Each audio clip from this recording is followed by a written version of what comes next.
Sports talk will never be the same again. Seriously, Jeb, stop laughing. I mean, have you heard this guy? This is the Raw Mike Richards Show, brought to you by Cassock Wealth Management, CIBC Wood Gundy, on Sportsnet 960 The Fan.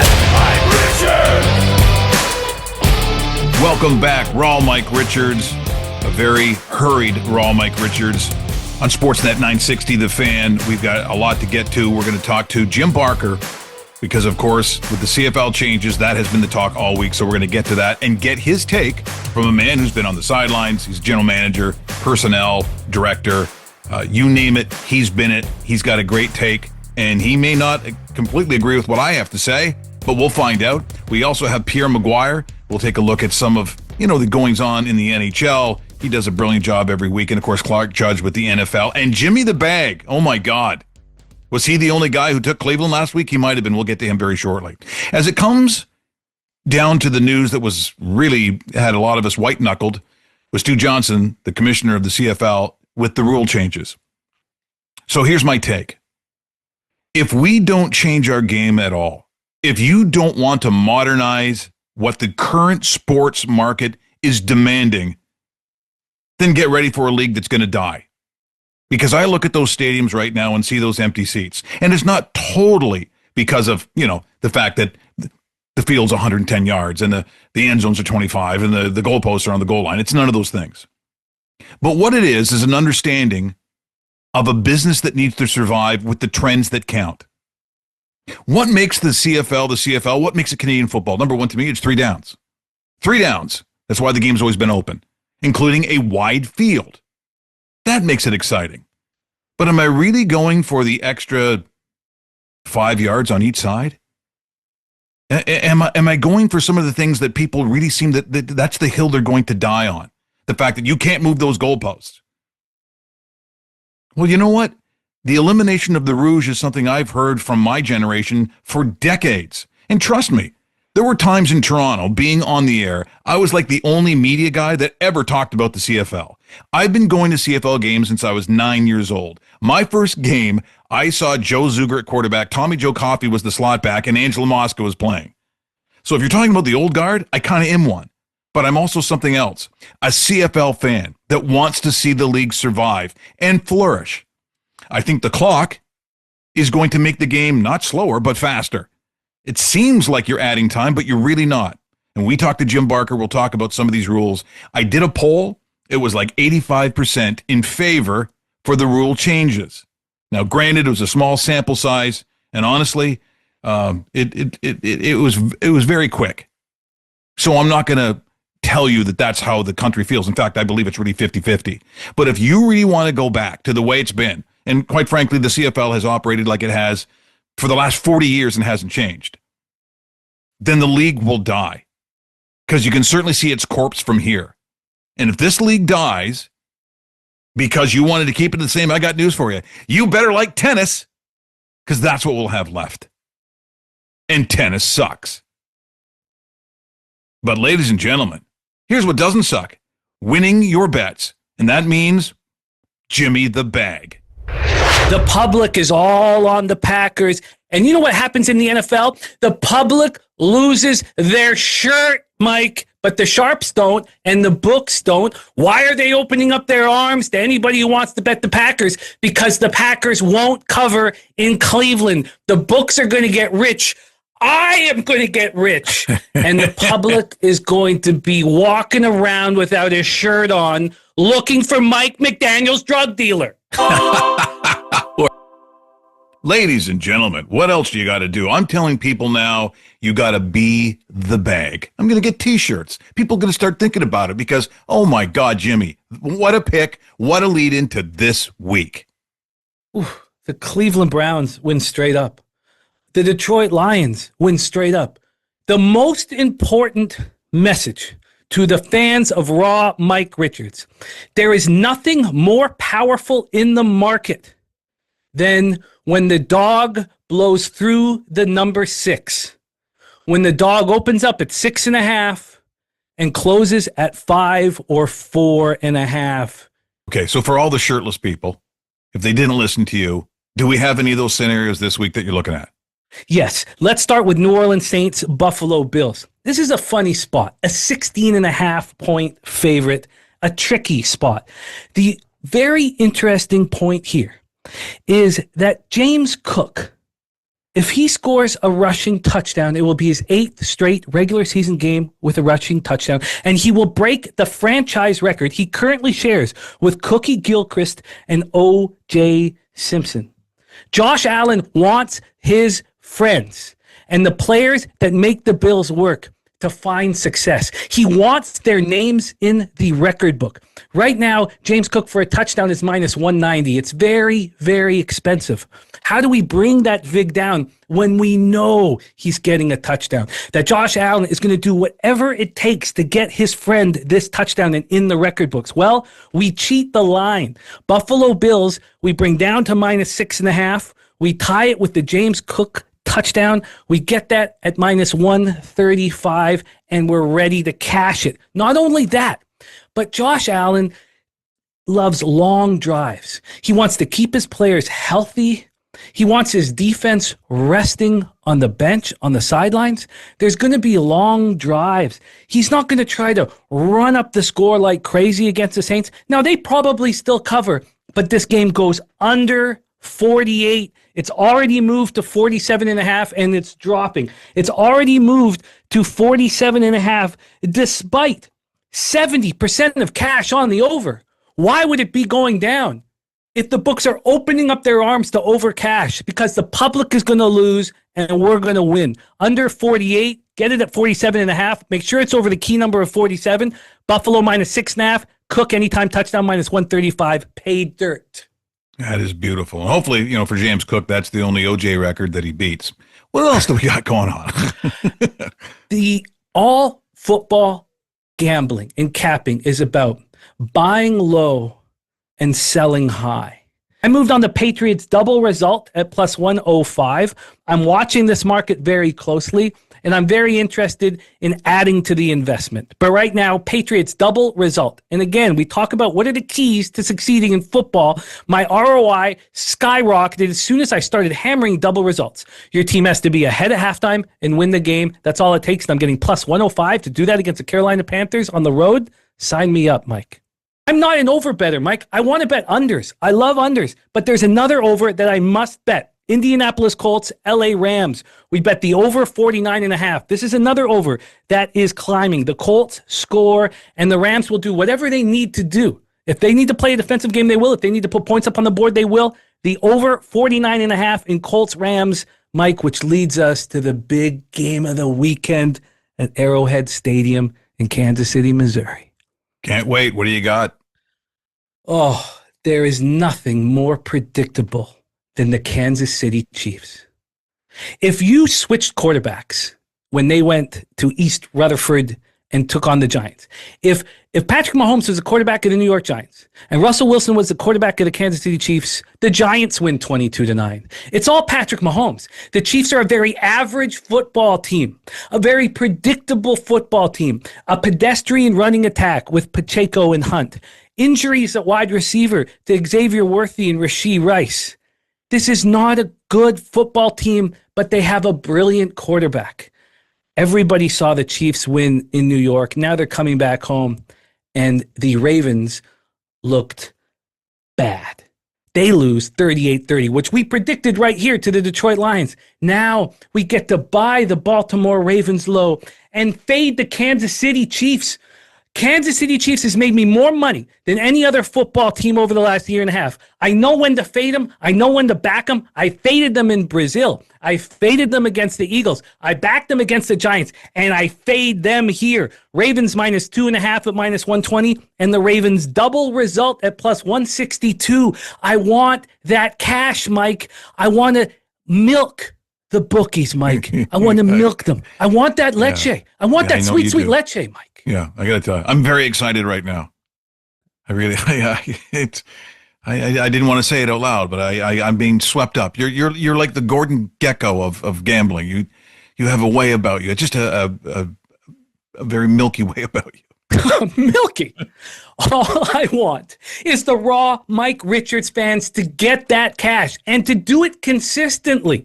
Not popping off for a 1 week score. Week after week after week. Milking the bookies, Mike.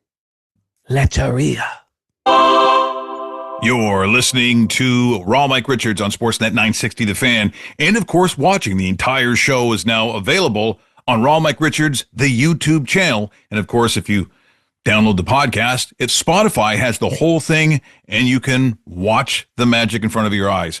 Speaking of the magic, that's what DKI Calgary is all about. That's what they'll do the first weekend in May. Puckapalooza is the event, a 4-day hockey tournament in support of Ronald McDonald House Charities. And once again, the ability to raise money, and people who may not actually have a team in there but want to be a part of it, go to puckapalooza.com. That's where there's a bunch of ways that you can help support by raising money. Here's what you do. There's actually a link that provides you with fundraising directly.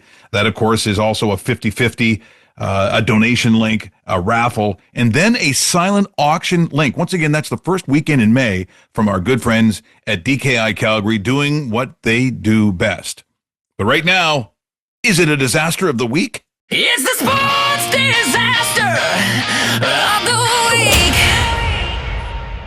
Just found another thing DKI can't fix. Bad umpiring. Or can they? The disaster of the week isn't so much about a disaster that occurred in the last 7 days. You could see it coming, although the level of officiating in baseball, to me, is at an all-time low. And it couldn't happen at a worse time. Yes, this past week was there an awful call in the Blue Jay game against the Bo Sox where a ball really and quite apparently went over third base and it was deemed to be a foul ball. I was watching a game between the Braves and the Nationals. I know, it's okay. I drink a lot. But so does the umpire. Worst calls I've ever seen. The disaster in itself is the fact that there's another part of humanity and sports that is going to die. Major League Baseball is going to bring in robot umpires. No, that's not a punchline to a joke. Robot umpires. Now, I always think just a little bit of humanity sort of seeps out of our planet every time technology takes over something a human being used to do. There was something in sportsmanship that said you and I agreed to play the game even if Lousy Larry was the official because we're both agreeing to it. It was sort of the part of being a sportsman. But now, in this day and age, with what people demand, that part is now gone. And maybe it's a good idea. Robot umpires. And speaking of changes to a game, where's the upheaval over that? Is it less American? Is it less apple pie because they're using robot umpires to the fans of Major League Baseball? No. No, it's not. And no one's saying that they're going to cancel their season tickets either. Because sometimes, folks, change might be for the better. Coming up next, we talk to our good friend Jim Barker. And what about those changes in the CFL? Raw Mike Richards will be right back. Brought to you by Cassock Wealth Management, CIBC Wood Gundy. For over 40 years, Calgarians have trusted DKI Calgary when disaster strikes. From fires and floods to legendary hailstorms, our all-star team delivers rapid response and proven restoration excellence to residential and commercial customers. As the premier restoration provider in Calgary and Southern Alberta, we're the partner families, businesses, insurers, and property managers count on. When the unexpected happens, trust experience. Trust DKI Calgary, restoring homes, businesses, and peace of mind for more than 4 decades. Hey Calgary, Ron Tarrant here, the voice and producer of The Raw Mike Richards Show. Each week, I create and produce this broadcast from my specially designed home studio right here in Calgary that Hush City Soundproofing built and created specifically for me. Dude, and this thing is awesome! These guys transformed an existing room of my house, making it the perfect quiet space I use every single day for creating top-tier entertainment you hear around the world daily on TV and radio. Check out my studio on their website at hushcitysp.com, along with countless other soundproofing and acoustic treatment projects they've tackled, like home theater rooms, curbing noisy restaurants, home office projects, all the way to corporate workspaces, and even acoustically treating stadiums. Hush City Soundproofing, creating sound solutions in Calgary and Western Canada as unique as they sound. Your financial future deserves personalized support. At Cassock Wealth Management with CIBC Wood Gundy, we use a data-driven approach that takes the emotion out of investing to help you stay on track towards reaching your goals. Whether you're growing your portfolio, planning for retirement, or preserving your legacy, Our experienced team can provide you with the customized solutions and trusted guidance you need to succeed. Call us at 403-508-3230 or visit our website, www.cassicwealthmanagement.com. Brought to you by Milan Kasich, investment advisor with CIBC Wood Gundy. CIBC Wood Gundy is a division of CIBC World Markets, Inc., a subsidiary of CIBC. This is the Raw Mike Richards Show, brought to you by Kasich Wealth Management, CIBC Wood Gundy, on Sportsnet 960 The Fan. In probably what is the most ground-shaking announcement pertaining to the CFL in my lifetime, never did I think that certain rules and foundations of the game be changed. And on social media this past week, Stu Johnson, now the commissioner of the CFL, making these changes, I've actually never seen the kind of passion overall about the game itself. And so there are so many takes on this. There's a lot of anger, and most of it, quite frankly, including here in Calgary, but across the country, it is a real 50-50 push and pull back. And again, there's a lot of heat on this. So the only way I could sort of really get to the crux of the matter is talk to someone who has coached it, who's been the general manager, who's been the president, who's been in Canada, but also is an American, understands the scholarship process, the player personnel process from the U.S. and Canada, has dealt with ratios, has dealt with fans, has dealt with the media, and is in the media. Quite frankly, that is only one person, and that is my good friend Jim Barker. Welcome to the show. What's up, Michael? Yeah, it was an exciting day yesterday, that's for sure. So in trying to wade through, for instance, you got field size, the end zone size, goalpost location, you got the clock, you've got a lot of different aspects. Your gut instinct or your first emotion about the actual changes themselves, you see it how? Well, there's a whole lot of crap and fluff and things that players are going to hate that they don't even realize they're going to hate them, like the 35-second clock. But the one that, to me, will change the game the most, and I don't believe in a good way. But again, I understand there needs to be change. But moving the goalpost back 15 yards, there's a couple things about, and then the rouge change. I'll talk about the rouge change real quick because that's going into effect in 26. I think they got it right on everything except I wish they would say if the ball hits live in the end zone before it goes out the back, if it hits live in the end zone, that you get a rouge, even if it goes out the back, because that's going to force teams to field the ball. And anytime you do that, you now are going to have a chance for an exciting play. So I wish they would have made that little different change of if the ball hits in the end zone and then goes out the back, it's still going to be a single point. I get now they move the goalpost back. If it lands beyond there, yeah, it shouldn't be a point. That's bad. But that would be the one change in the rouge rule I would look at. I don't like, what he said yesterday about a Grey Cup ending on a missed field goal because it was a tie game. I get that. I really do. And now with the goalposts in the back, you could still allow if a ball hits the ground. And again, to me, that means now you've got to put 2 or 3 people on the back line, and you're going to have to field that ball that they may be trying a 60-yard field goal, and now if it bounces or if they catch it, they got to punt it out or get it out. With the 15 yards back, here's where I don't agree with them. They think it's going to create more scoring. I don't believe that. Okay, right now, you put the ball on the 30-yard line, you're looking at basically a 52-yard field goal. If the ball's on the 30-yard line first or third down. So teams are going to be going for it. 25, very possible. 47-yard field goal, very possible they'll go for it. And that's what the hope is that coaches will go for it more often. The problem with that is the changes that they made a couple of years ago, which I think were great changes, the hash marks, moving the hash marks in was one. They actually, I wasn't big on it when it happened, but now that it's happened, scoring's at an all-time high. They put the ball on the 40. and after a missed field goal. Well, you're now not going to have near as many missed field goals because teams are not going to. You get to the 35, you're talking about a 62-yard field goal. I doubt a lot of teams are going to go for that because the goalposts are now 15 yards farther back. So you're looking at, and Mike, you're a football guy. The number one thing in football and scoring is field position.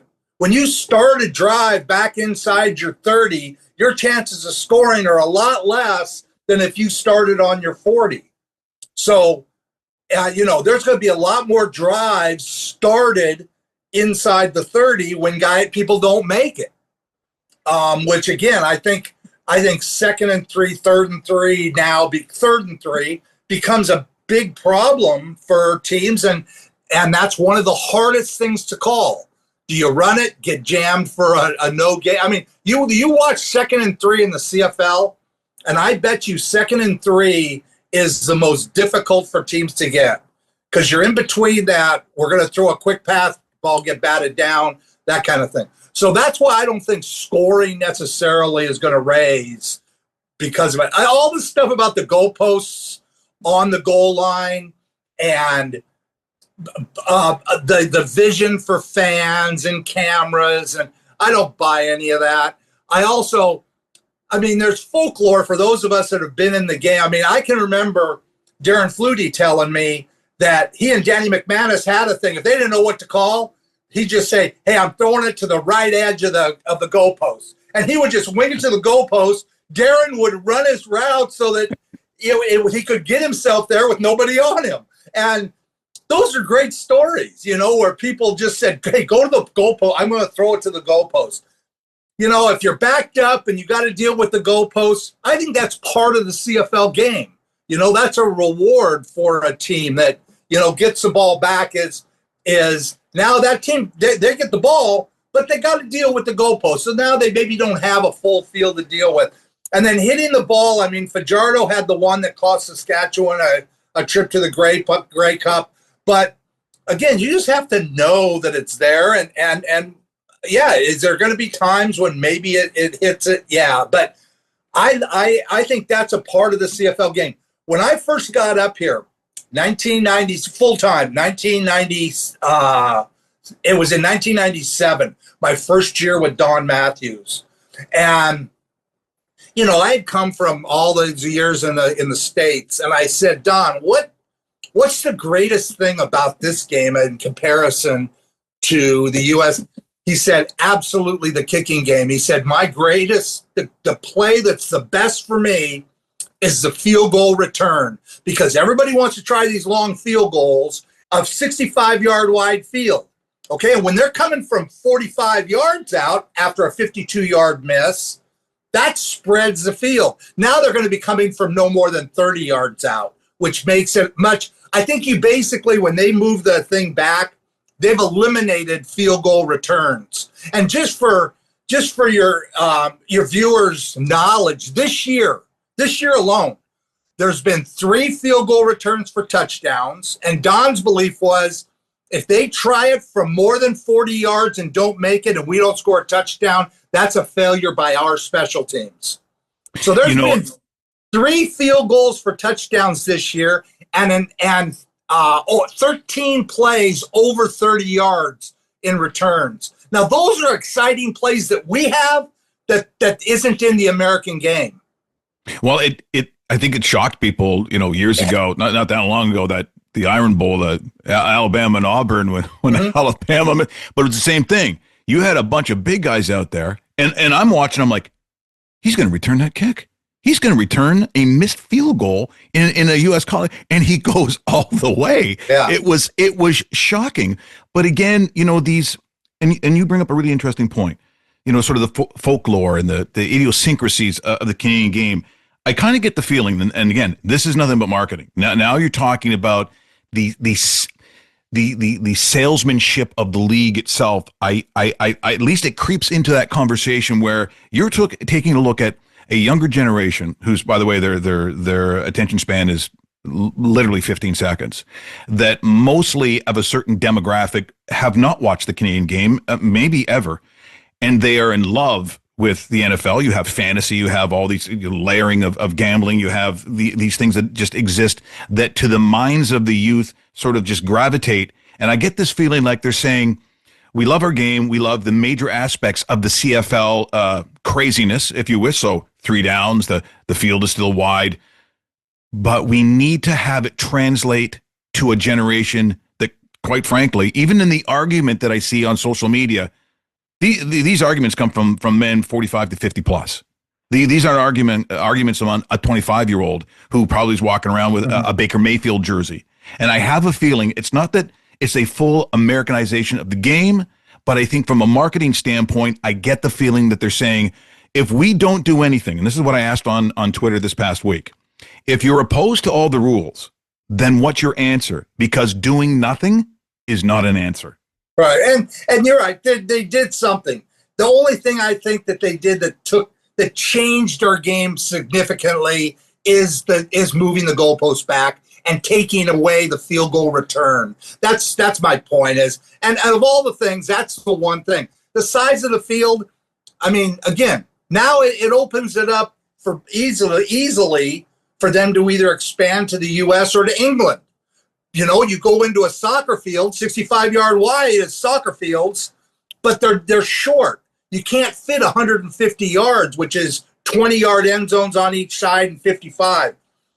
You know, the whole thing about the 55-yard line, I get it. And I understand if they did it for expansion purposes, I get that too. Go to a 50-yard field. For every fan that they gain because they're now on a U.S. field, they'll lose 5 because they're no longer a 55-yard line. I mean, that's just the way the Canadian game works. So I don't think that's going to be a major factor. I'll tell you one more that I think that people don't realize, the 35-second clock, and people hear that and they think, oh, wow, that's going to really slow down the game because right now it's 20 seconds.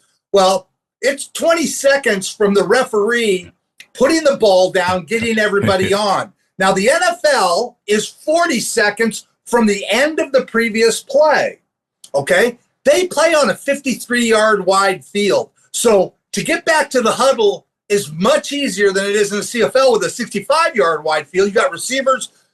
By the time they get back, they're able to make calls. If there's substitutions, again, you got fat linemen coming in on short yardage that are running, you know, an extra 12 yards or so that they wouldn't have to run on the American. So the whole timing thing, 35 seconds sounds like a long time. 5 seconds less than the NFL. And I see the NFL, they're pressured by that, yes, 40 seconds. Yes, they are. Absolutely, they are. I think that's a mistake. I honestly believe it can actually lead to more injuries because receivers are now going to have to run harder to get back to the huddle. There's going to have to be, is it going to be faster? Yeah. But now they're running hard routes going deep, and now they're having to come back fast. They can't come back and saunter back like the way they have because the ref used to let them get back, and then he'd chop in the 22nd. That ain't happening anymore. You know what? I've never heard anyone talk about that aspect of it. I've not heard one person talk about what you just talked about. See, and I went through it when we went, they talked about it doing it before. And when I was on the committee, I actually brought that up, that's going to be, I believe that's going to be a factor. I think it's going to be a lot tougher.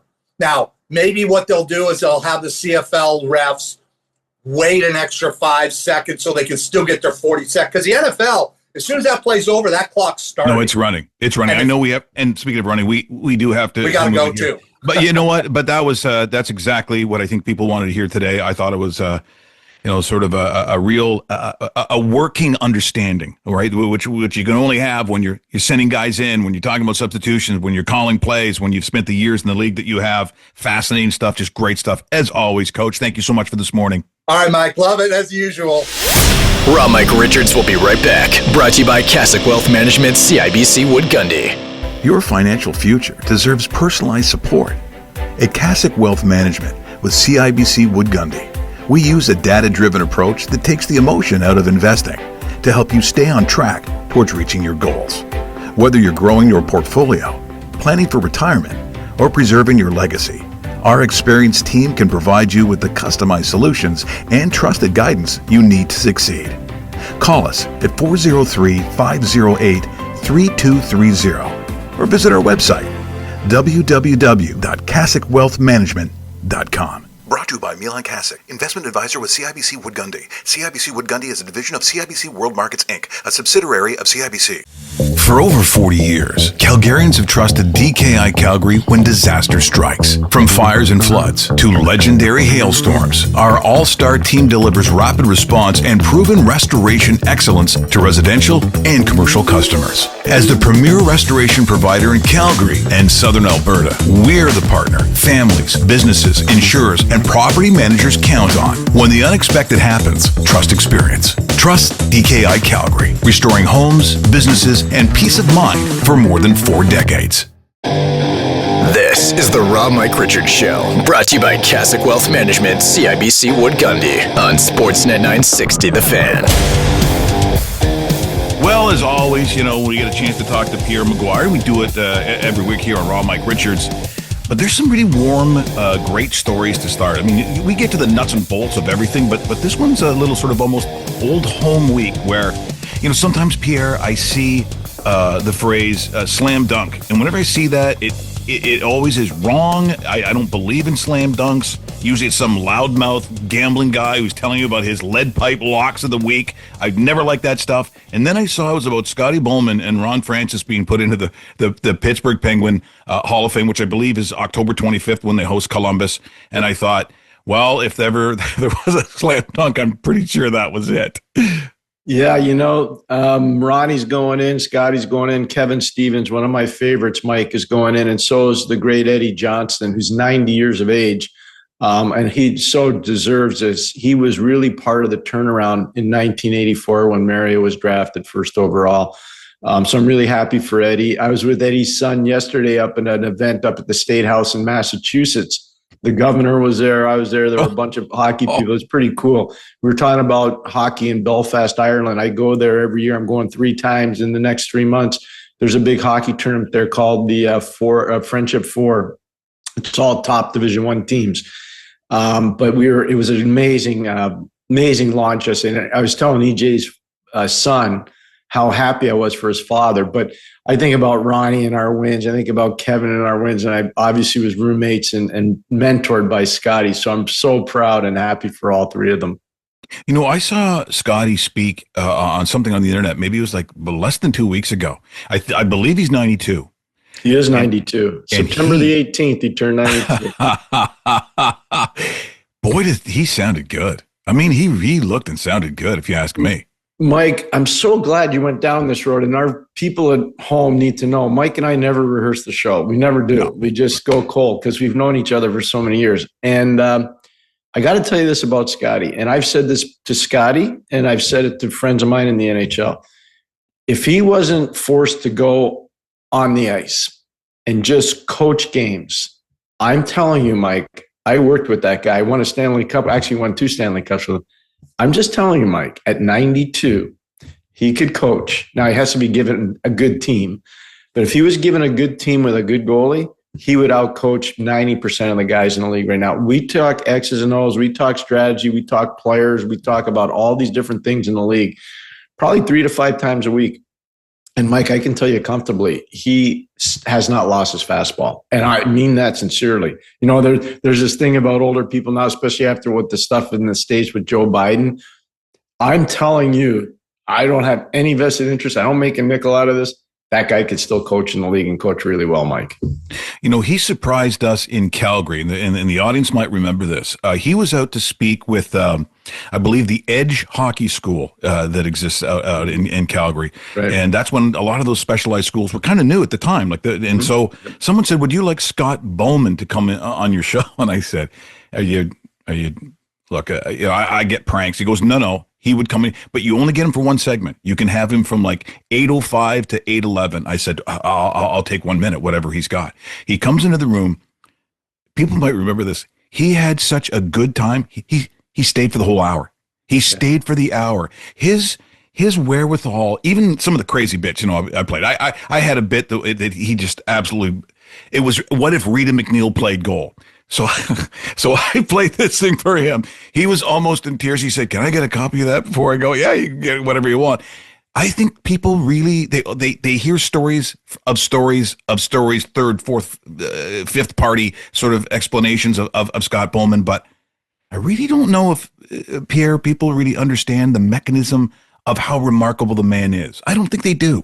No, not even close. And that's so eloquently said by you, Mike. Here's the deal on Scotty. There's some players, justifiably so. He went after them. I was there. I saw it happen. And maybe he didn't have a great bedside manner when he was in the intensity of the moment. Pro sports is not for the faint of heart. I'm sorry. And not everybody does get a trophy, unfortunately. But I can tell you this. He was loyal as the day is long to all his players, even though they may not have appreciated it at the time. I think in later years they do. You know, you would talk to most of the players from the Red Wings teams, not all of them, but most of them, they would appreciate what he did for them. And I can tell you, our players in Pittsburgh who were not very pleased with him at certain times, we've had some really cool reunions. They all appreciate everything that he did to try to help them be the best they could be. We're in conversation with the Pierre McGuire here on Sportsnet 960 The Fan, Raw, Mike Richards. Another thing, this is sort of close to my heart. From the very beginning of the World Juniors, there was an incident after Jonathan Toews did what he did. It was still one of the more remarkable things that I've ever seen. And he let a word slip out, which is very unlike him during the post game. I did something on this station called the Fake Jim Rome, where I did an entire Jim Rome show like Jim Rome, and I did sort of a parody of it. It's how Jonathan Toews and myself hooked up, and we've been close ever since. They played that in the North Dakota dressing room. They played the fake role. He said that has followed him everywhere he has gone since I did that. And he's just a remarkable person. Again, very reserved, very quiet, but strength. It's just strength. And to see him in that Winnipeg jersey, coming back, it just did my heart good because I'm a big fan. I'll still say young man because he always seems that way to me, but boy, he really is something else. Jonathan Toews is a unique person in so many ways. He's a great family guy. He's a great son. He's a great teammate. He's an amazingly dynamic leader, very emotional at times. I can tell you, I've been down there a lot when I've heard some of him challenging some of his teammates, especially the better guys like Patrick Kane and he. Well, they're friends, but there were some nasty moments on the bench, you know. And here's what I remember the most about JT. The 2005 World Junior was in Grand Forks, North Dakota. He's a Winnipeg kid. He was basically a stick boy for one of the exhibition games. Jonathan Toews was. Now, that's the best World Junior team Canada ever had. Right. So that's really the first time I met him in person. I knew him as an athlete from his time at Shattuck St. Mary's in particular. And then he goes to Dakota as a young kid, his draft year, and he rips it up. But he also plays in the 2006 World Junior in Vancouver. And that's a Canadian team that had no right winning.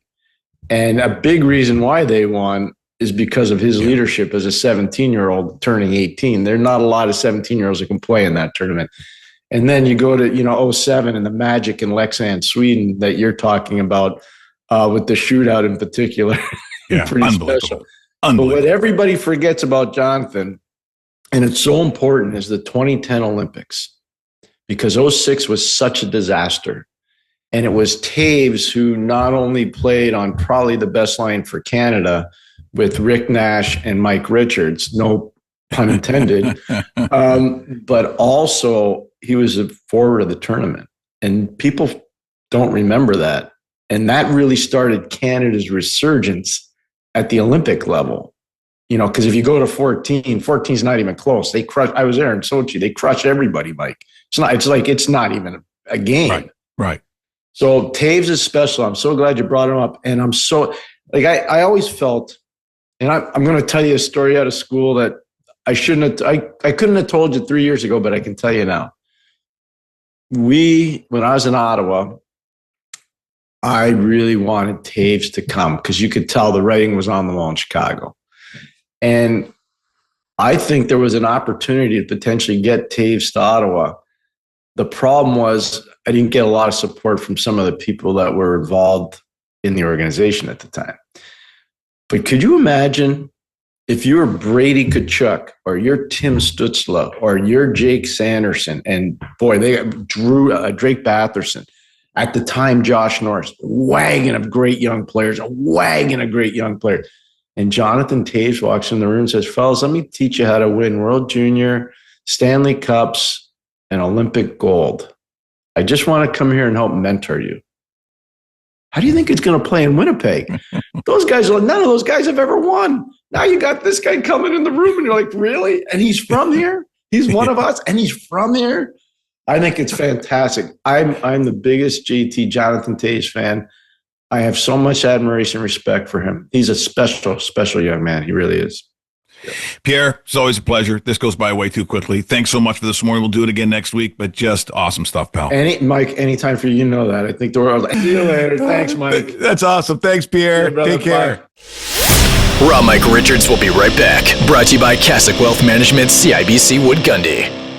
For over 40 years, Calgarians have trusted DKI Calgary when disaster strikes. From fires and floods to legendary hailstorms, our all-star team delivers rapid response and proven restoration excellence to residential and commercial customers. As the premier restoration provider in Calgary and Southern Alberta, we're the partner families, businesses, insurers, and property managers count on. When the unexpected happens, trust experience. Trust DKI Calgary, restoring homes, businesses, and peace of mind for more than 4 decades.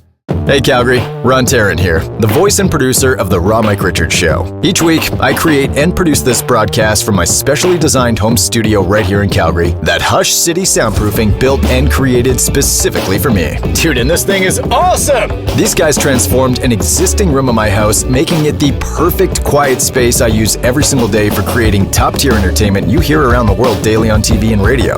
Check out my studio on their website at hushcitysp.com, along with countless other soundproofing and acoustic treatment projects they've tackled, like home theater rooms, curbing noisy restaurants, home office projects, all the way to corporate workspaces, and even acoustically treating stadiums. Hush City Soundproofing, creating sound solutions in Calgary and Western Canada as unique as they sound. Every once in a while, I don't mind a sarnie. Know what I mean? A sandwich with Italian salami. I go see my good friend Tony. He owns Spilumbo's. 13089 9th Ave South East, to be precise. I say, oi, Tony, how about one of them salami deals? And he says, I don't think so. You never paid for the last one. And I said, I don't recall that. And he says, well, I do. Okay, I says, I'll be back, but I'll be watching. I'm always watching. Spilumbo's, fine foods and deli, 1308 9th Ave Southeast. Fun for the whole family. This is the Raw Mike Richards Show, brought to you by Cassock Wealth Management, CIBC Wood Gundy, on Sportsnet 960 The Fan. And now it's time to play everyone's favorite NFL game show, Fear or Fraud. Yes, that's right. And of course, today's contestant, as it is probably every week, our good friend Clark Judge from the Talk of Fame Network. How you doing, Clark? I'm doing great. Glad to be here. Glad to play. Yes. And by the way, the prize you could win is the same as probably the prize you got last week. I love that. It was more airtime. It was great. So we're here. Okay. Strange week. May I lead it off also that you'll be happy about? The only person I know, the only capper I know, and he happens to be the capper of this show, Jimmy the Bag, the famous Jimmy the Bag, took the Cleveland Browns over the Packers on this very show. Wow. Well, that's why he's on this show. Only the best. You make an exception for me, however. Okay, well, let's see what happens. Here's how we play our game. We're just going to go through some of these conferences, and it's fear as in, oh, I don't know if I want to play those guys, or fraud as in, bring it on. We have no problem. Yeah. And so if I'm looking at the AFC East, I think we know where we're going, but the Buffalo Bills, it is a fear or is it a fraud? Oh, geez, it's a fear by all means. No one wants to play them, especially if you're in the AFC East. No, fear. It is fear, and the reason is, as if you look at this team, what's the reasoning? 2 words: Josh Allen. All right, I mean, he's one of the best players in football. He knows how to win games. They put a lot of points on the board. They're good at home. They check all the boxes except when they get to the playoffs. So they just have to get over that final hurdle. But yeah, Josh Allen makes them so dangerous. I love what they've done. They've got weapons around him. He doesn't really have to carry the team, but he can if he has to. Now, strangely enough, going to the AFC North, if we look at the Baltimore Ravens, fear or fraud? Fear. I mean, they're a good team. They're loaded. They put up 110 points in 3 games. Their defense will get turned around. Now, it's not the defense of 2000 with the Baltimore Ravens. That defense is porous. You saw it on Monday night. Gave up 226 yards rushing, but they've got so many weapons offensively with an MVP candidate, a perennial MVP candidate, that I think they're a Super Bowl either challenger, maybe a Super Bowl favorite, even though right now they're 1-2. They lost to 2 big-time teams. But, yeah, fear. They're going to be nasty, especially look in that division. Who's going to beat them? Nobody, right? It's like the Buffalo Bills. Who's going to beat them? Nobody in that division. We're going to see both these teams in the playoffs. Gets a little tricky as we take a look at the AFC South, where you have a bunch of teams. How do we figure this out? Are the Colts a team that you can really fear, or are they on the fraud side? Can I take a middle ground? I don't know. I mean, I don't know. I think, I tend to sort of go fear, but because I look at that division, Houston to me was the team to beat. Houston's a fraud. And we talked about it last week. CJ Stroud, something's going on there. I saw missed passes last week they didn't miss 2 years ago. So I don't know what's happening with them. They can't put points on the board. I know he needs playmakers. We got Kirk back last week and nothing happened, right? So the Texans are the frauds. The Colts, I mean, in that division, yeah. I mean, who's going to beat them? The Titans, the same sort of thing. There's one team and then there's a cast of thousands. So I'd say more fear with the Colts than it is fraud. A team you know very, very well for decades, really, the Chargers, now the LA Chargers. Boy, they've looked good. They've looked balanced, and I have to think that's got to be a fear. Got to be a fear, although there are signs that are disturbing. They just lost Najee Harris. Remember, at the start of the year, they lost the left tackle. You start looking at these losses they've got, but they still keep persevering. They won a game last week that I really didn't think they would, and that was the Denver Broncos. Denver's a good team, and the Chargers managed to win that game. That's the game they would have lost year ago, 2 years ago, whatever. I think it's fear. I think the Kansas City Chiefs should be worried about them. Yeah. Are they a fear or are they a fraud category? I'd say more fraud. I mean, they seem to have some inside problems there. You saw Kelsey and Andy Reid going at it last week on the sidelines, and Andy said, I'm good with him. I'm sure he is, except he wasn't good with them on Sunday. It's just a team that I thought going into the season, again, we've talked about this on the show, that just seemed sort of ready to go in the other direction just because they were a Super Bowl loser, and I've talked to you about the history of Super Bowl losers. Something was going to go amiss. Seems like something's amiss now. Now, the schedule may end up being in their favor because I see in 2 weeks they play the Jags, for instance, but I don't see them as winning that division. I thought Denver and or the Chargers could, and I still think that. Looking at the NFC East, the Philadelphia Eagles currently in first place, fear or fraud? Fear. They know how to win games. Fear. That's very simple. They know how to win games. They managed to win games. They shouldn't. They should have lost to the Rams last week. Found a way to win. That's a mark of a good team. Bad teams find ways to lose. This team finds ways to win. It was almost strange, like ownership phoned halfway through the third quarter and said, okay, you can play now. I don't know. I don't understand the first half. I don't get what they did. It literally is like they pressed another button and said, okay, let's throw the ball. Let's throw some screens. Let's throw some.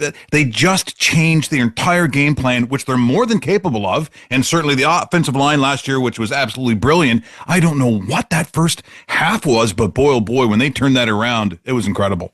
But, Mike, they still should have lost. All they got to do is make a field goal, and they block 2 of them, right? So that's to their credit. That's just they find ways. If it's special teams, defense, offense, they find ways to win. As I said, that's the hallmark of teams that are successful and very successful. It's going to be very tough for them to repeat as Super Bowl champions simply because, I guess I've said to you before, if you don't have Tom Brady or Patrick Mahomes, that's tough. But they've got some playmakers on both sides of the ball, especially offense. And right now, to me, they do have a threat within that division. That's Washington. You got to be careful about them. So what are they? Are they still in the fear category? Yeah, absolutely. Yeah. I mean, they lose their quarterback, and what happens? They put up, 40 points or whatever it was. Now you've got an entire NFC North where they could be, depending on the week, on either side. And now it gets a little confusing. So the Packers, the Vikings, and the Lions.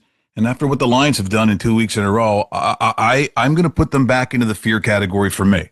Me too. Yeah. Again, both sides of the ball on Monday night. I didn't think their defense would do what it could against Baltimore, or what it should against Baltimore, but it did. I mean, they made some key stops down at the goal line. They forced the fumble on Derrick Henry, and they made the stops. They got 7 sacks of Lamar Jackson. I mean, it's astounding. That doesn't happen. But they did that. And we worried about how they were going to be offensively and defensively, right? They're putting a lot of points on the board. So offensively, they're fine. And defensively, that was, to me, a real challenge for them, and they passed the test. Packers. I still think their fear, that was an aberration last week. That was, I mean, Jimmy the Bag knows what we don't. All right, he's got some inside information, but that was a total upset to me at the end. I go, okay, they're going to win 10-0. And then, for whatever reason, Jordan Love thinks, let's make this interesting. You know, I'll give them the ball at the 5-yard line or whatever it was and see what happens. They got Joe Flacco. They won the game. I mean, that to me wasn't the Browns winning, although the Browns defense is very, very good. Browns defense is good. Yeah. But offensively, they got a ton of issues. You're not going to win with Joe Flacco as quarterback. I think he's a good holdover to your next step. They've got some young quarterbacks who are waiting to play. I think he's a good guy to hold that position until they're ready. But you're not going to win a lot of games with him. Yet they stole one. And to me, that wasn't the Browns winning as much as it was the Packers. They lost that game. Carson Wentz, what is he going to do on this team? Was he watching Danny Dimes? Was he watching Joe Flacco? He's saying, you know what? I'm going to get on this. I'm going to come out virtually out of retirement. He's not, but they got loads of talent on that Viking team. They do. I think it was not so much watching others. I think it was listening to Kevin O'Connell. He does miraculous things with quarterbacks. Look what he did with Sam Darnold last year. Then we saw the first game with J.J. McCarthy. I turned that game off at halftime and what? They won?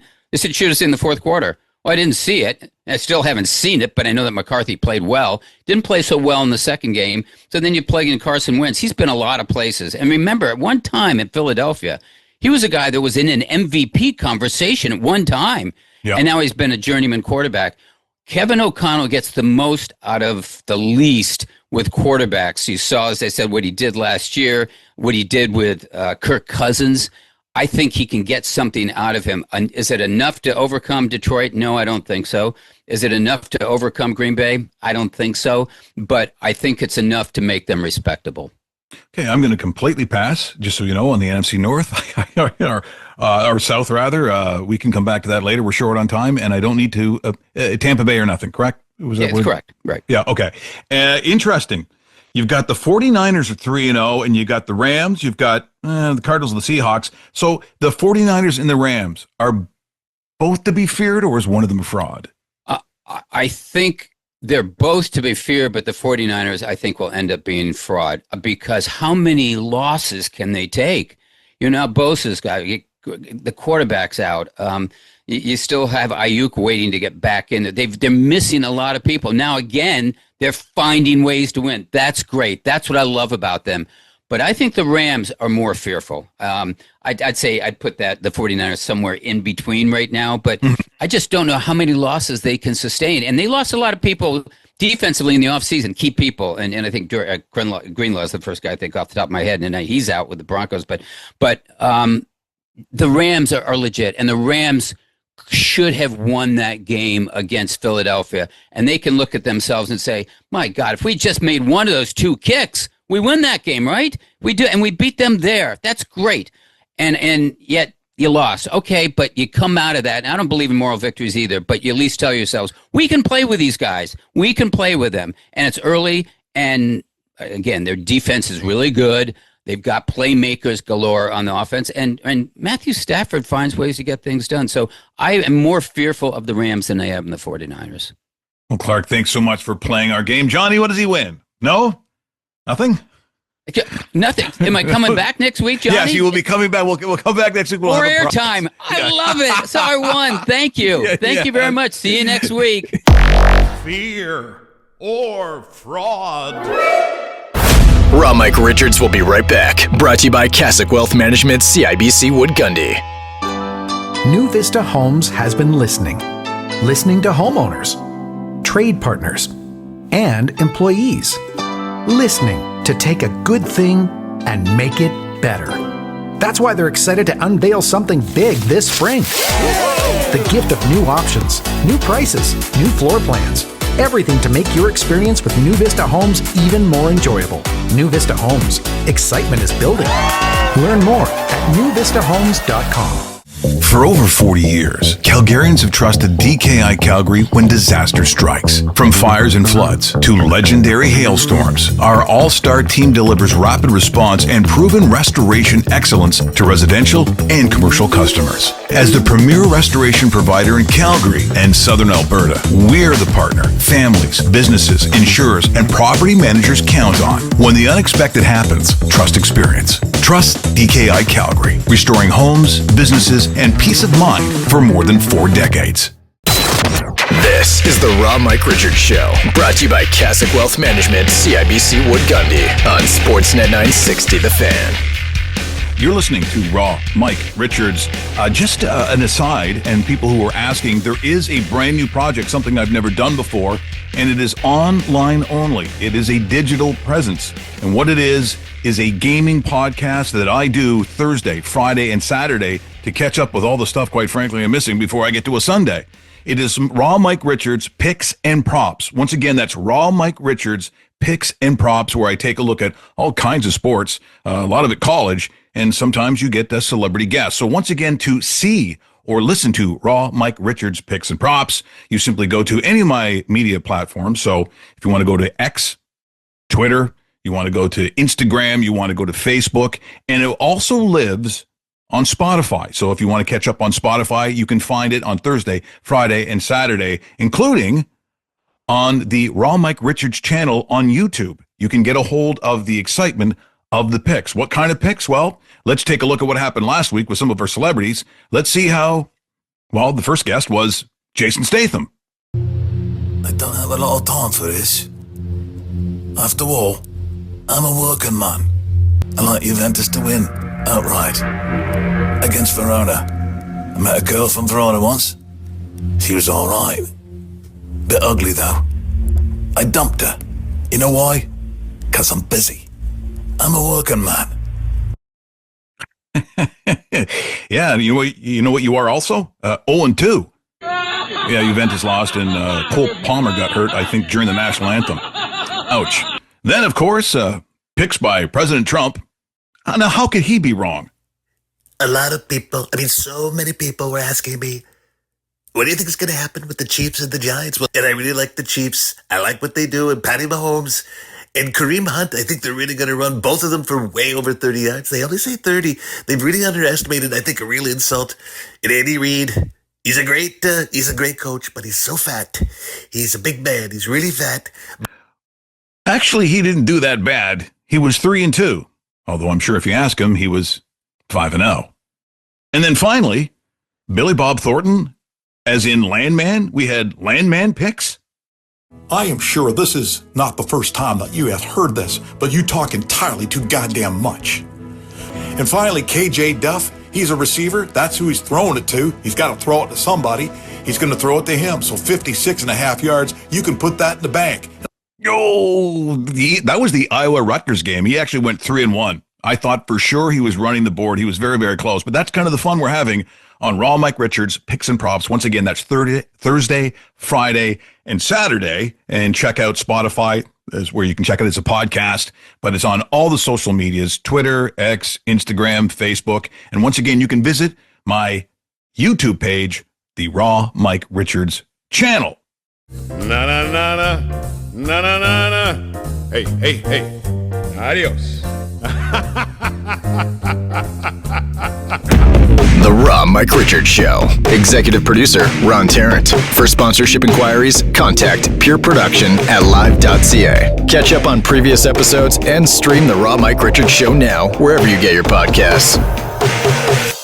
For over 40 years, Calgarians have trusted DKI Calgary when disaster strikes. From fires and floods to legendary hailstorms, our all-star team delivers rapid response and proven restoration excellence to residential and commercial customers. As the premier restoration provider in Calgary and Southern Alberta, we're the partner families, businesses, insurers, and property managers count on. When the unexpected happens, trust experience. Trust DKI Calgary, restoring homes, businesses, and peace of mind for more than 4 decades. Hey Calgary, Ron Tarrant here, the voice and producer of The Raw Mike Richards Show. Each week, I create and produce this broadcast from my specially designed home studio right here in Calgary that Hush City Soundproofing built and created specifically for me. Dude, and this thing is awesome! These guys transformed an existing room in my house, making it the perfect quiet space I use every single day for creating top-tier entertainment you hear around the world daily on TV and radio. Check out my studio on their website at hushcitysp.com, along with countless other soundproofing and acoustic treatment projects they've tackled, like home theater rooms, curbing noisy restaurants, home office projects, all the way to corporate workspaces, and even acoustically treating stadiums. Hush City Soundproofing, creating sound solutions in Calgary and Western Canada as unique as they sound.